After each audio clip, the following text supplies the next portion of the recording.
can't even sit in peace. All of these be on you.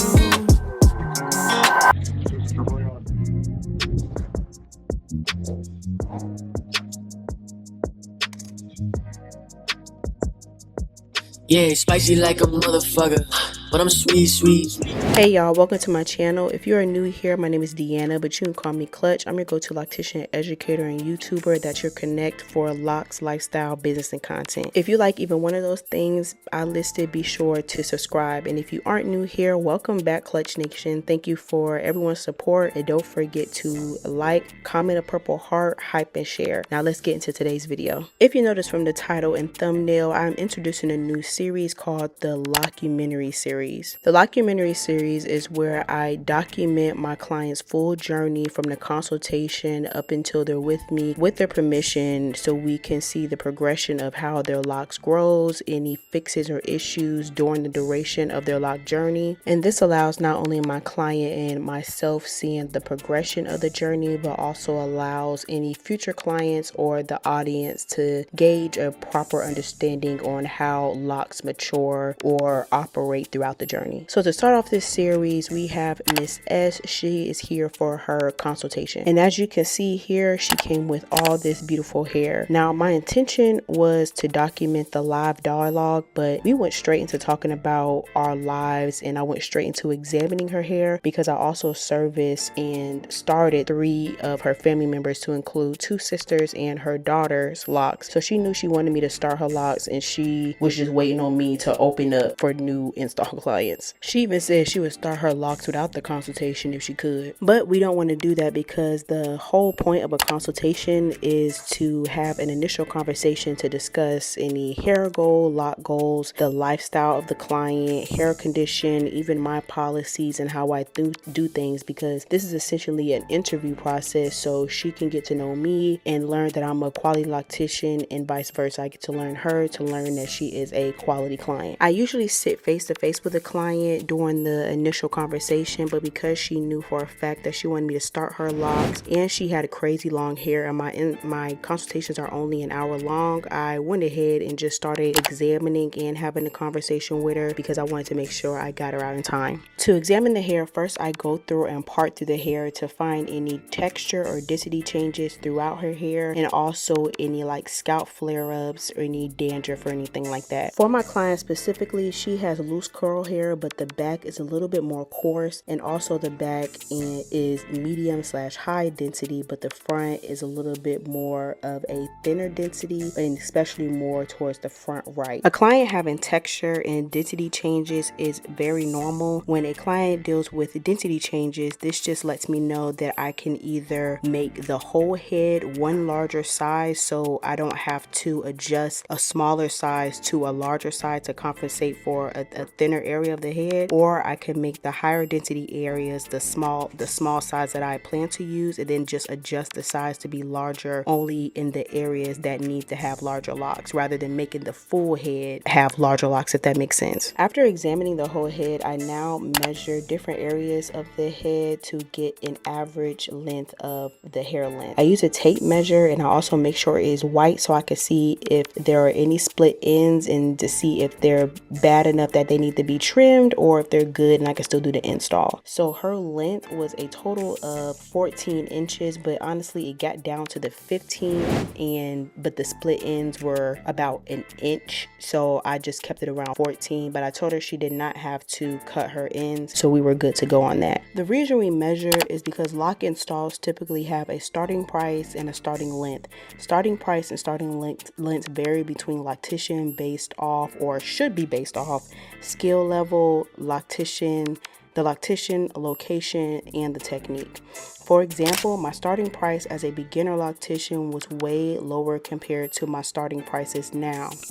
Here's an old flyer that I had as a beginner loctician showing my prices, so hold that thought and let's get into my updated prices. My client for sure wanted smaller locks, so that included either Sisterlocks, Microlocs started with the interlocking method, or Microlocs started with the 2-strand twist method. Later on, I reveal what she chose and what I recommended and why. If you aren't new here, you know I don't gatekeep, and if you are new here, I don't gatekeep. So pictured above is a screenshot of my starting prices, and if you can't can't see, my starting prices are as follows. For Sisterlocks, they average around 400 locks and they start at $19.50 up to 5 inches, and it's $100 to $200 per inch. Microlocks, starting with the interlocking method, average around 300 locks, and that starting price is $16.50 up to 5 inches, $100 to $150 per inch. Microlocks, started with the 2-strand twist method, is $13.50 up to 5 inches with $100 per inch. So let's talk about this up to 5 inches thing. So for me, 5 inches mean that a client could come in with 5 inches of hair, and no matter the method and the size, I can typically finish a 5-inch head, any method, any size, in one day. But of course, depending on the method, because some methods are more time consuming, that will determine if I finish the head in one day, meaning like 4 or 5 hours, or one day meaning like a good 14 hours, but we don't split the day into 2 days, if that makes sense. Then for each additional length outside of the 5 inches, there's an extra cost per inch that I mentioned previously. And then prices are subject to increase also if the client has a bigger than average head, and you can look up the average head size on Google if they have like a super high density, or if they have a thinner strand. And if you want me to talk about like how I set my prices and why this or that will cost extra, please let me know. Now, as I was explaining the price points I was parting out for her first Sisterlock, I'm doing them in her most high density area so I can show her the smallest size I will go to for her hair, and also the different methods. The first Sisterlock I'm doing is a Microloc, starting with the interlocking method. I back comb the ends of the hair so I can start the interlocking from the tip to the root or the base of the scalp with only my fingers. But in order to make sure I can do this with my fingers, I have to back comb so they don't slip through, or also so the lock doesn't come undone at the end. I was really trying to get into the details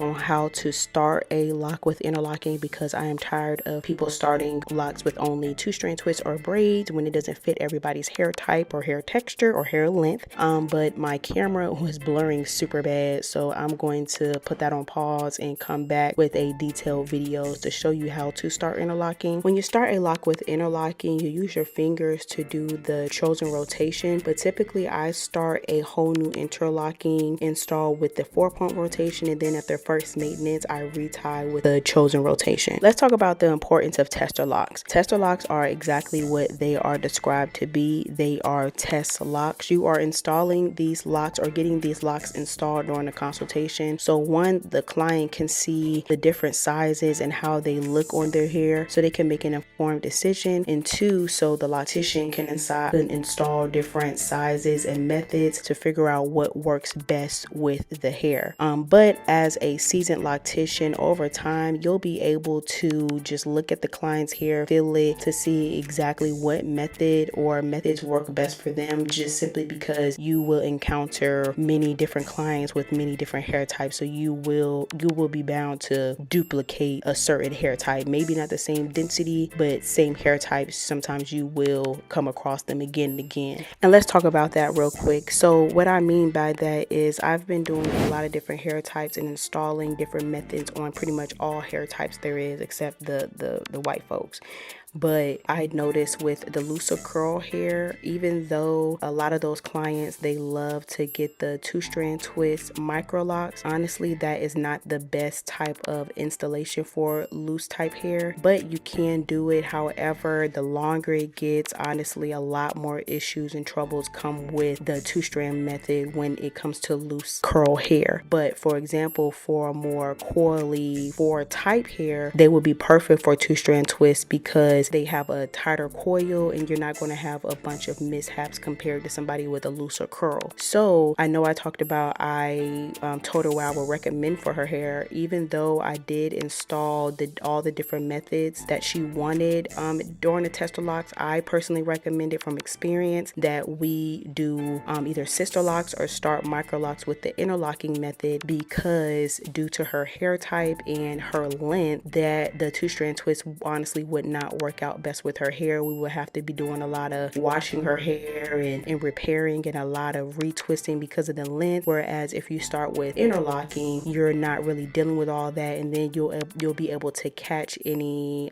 discrepancies on the lock shaft with the interlocking method quicker, and then you can do a quick fix rather than trying to fix and then you come back and the 2-strand twist unravel again and again and again. After I can't use my fingers anymore to finish off the interlocking, I grab my Interlocks tool with the bracelet and extender set to finish off the interlocking all the way to the base of the head. This video is not sponsored, so when I tell y'all that I live by the Interlocks tool, I definitely do. So if you're interested in checking them out, feel free to check out the link in the description below. I'll also try to put it in the comments. If you want to learn more about the tool, if it's best for you, or if you should be using it, whether you're a loctician or you do DIY, check out this video right here breaking down all the tools to figure out which tool is best for you. Yeah, I had to give you. It's only been a year. Now I got my foot through the door, and I ain't going nowhere. It took a while to get me, and I'm gonna take my time. Don't fight that little shit I'm getting. Now let me blow your mind. Yeah, I had to give you. It's only been a year. Now I got my foot through the door, and I ain't going nowhere. It took a while to get me, and I'm gonna take my time. Don't fight that little shit I'm getting. Now let me blow your mind. Now the first interlocked Microloc Sisterlock is complete, and now I'm just going through and adding more Sisterlocks beside it and under it. Here what I am doing is making sure that I slightly increase the size of this next Sisterlock so it can be compared to the current size I just finished. One of the tools that I love to use to help with this, and I use this tool to either begin parting for a new install or for Sisterlock, and this is the size card by Hair by Phoenix. I'm definitely going to reach out to them to see if I can get a discount for my subscribers that are interested in this size card. But the size card is very beneficial for those that like to make sure they're maintaining the same size throughout the install.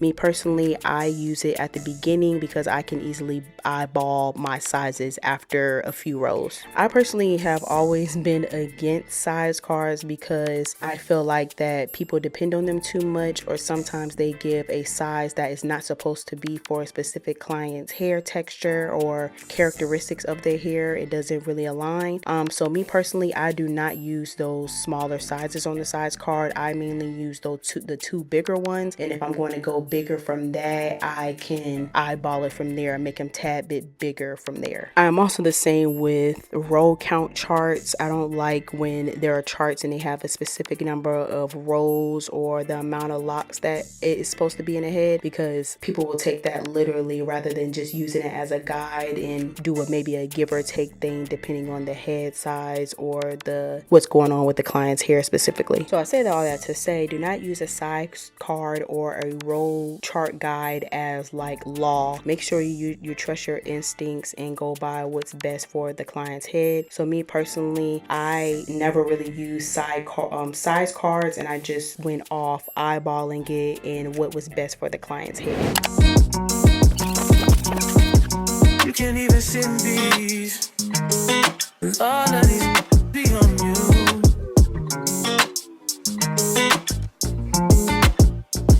I'm just saying I can be, yeah, one that you call and you talk to, girl. I'll share my world with you. If you wanna waste your time, waste your time with me. I mean, honestly, open your eyes and see. If you wanna give it, you what you need. Waste your time with me. You could have all the space, all that you need. There's no pressure if you got time to waste it with me.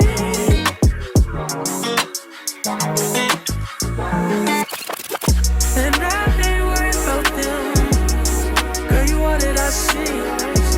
Now we're finished with our first row of locks, which consisted of 3 locks started with the interlocking method with different sizes. And I know I said I do my installs with the 4-point rotation, but the last lock I did primarily use the 3-point rotation after a certain point just to see what it looked like on her hair. And that is the rotation that I will use to maintain her locks for her maintenance. Now let's get to her bottom row of tester locks, which will be 2-strand twist Microlocks. And as far as the sizes go, I don't do anything special. I just match them up with the same sizes that I use for the interlock locks on the top row. To start the 2-strand twist, I split the hair vertically in half at the base, and then I begin to 2-strand twist. I can do another video about how I do this, but I want to ensure that throughout the whole way that the 2-strand twist is as tight as possible. With it being tight, it helps with the locks not shrinking up so much, even though they're bound to shrink because they're 2-strand twists, and also so they don't unravel immediately after you do the install them. My favorite method to start locks, to be honest, is the interlocking method when it comes to the smaller locks such as Sisterlocks and Microlocks, because the motion that I have to use for my fingers and my wrist for the 2-strand twist, that honestly exhausts out my wrist a lot faster compared to if I'm just doing the interlocking method to start. So keep that in mind. Last but not least, let's talk about which type of locks my client decided on. So during the consultation, she discussed that she did not want to cut her hair, and then she definitely wanted to keep majority of her length. She was a little self-conscious about how the locks would be in the front due to her hair density thinning a bit, and she did not want her locks to snap off, but she loved the small size lock. So what I ended up suggesting was to do the smaller size in the part of the head that had the higher density and a thicker hair, and then adjust the sizing to a larger size in the front of the head that had a thinner density. And because she wanted to keep her length, I was already going to recommend starting with the interlocking method simply because the length of her hair and her hair type, the 2-strand twist honestly would have worked best for her. So because she wanted to keep her length, it ended up working out either way, and we decided to start with Microlocks with the interlocking method. And here are what the 6 tester locks are looking like. Let me know y'all opinion. Would you have started with the interlocking method, which is the top row, or would you have started with the 2-strand twist method, which is the bottom row? That concludes part 1 of the Locumentary Consultation edition for Microlocks started with the interlocking method. Be sure to tune in for part 2 of the Locumentary, which we will get into her first day of her install. And then once we conclude the install with part 3 of the Locumentary, we'll discuss how much she paid and total hours and all that jazz. So see y'all next time. Thanks for watching.